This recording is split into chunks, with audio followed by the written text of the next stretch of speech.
Hi guys, my name's Amir and welcome to another YouTube video on the CBS Automotive channel.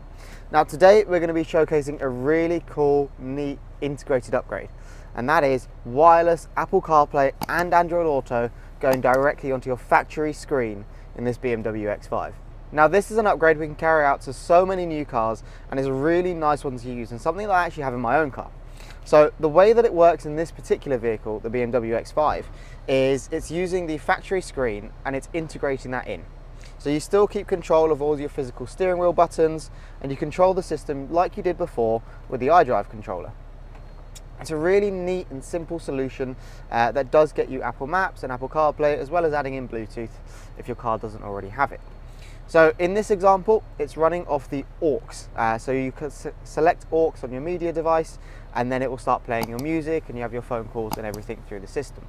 Now, wireless Apple CarPlay and wireless Android Auto is becoming a must in every car now. It's something that once you've used it, you can't go without it, and you've become reliant on it actually, of having your maps and your music and everything on your car's screen. Also, when this particular car came in, it was fitted with an aftermarket reversing camera.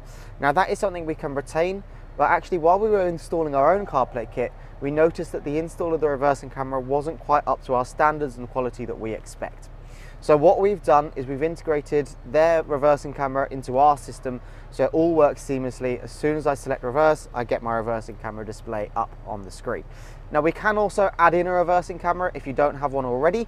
That's quite a common upgrade we do with any of these vehicles when we're adding CarPlay in. If you'd like to have a similar upgrade on your car, all we need is some pictures of your car screen and then we can confirm whether it can be done. Most of the time it can, and then we can get your car booked in for a similar upgrade like this.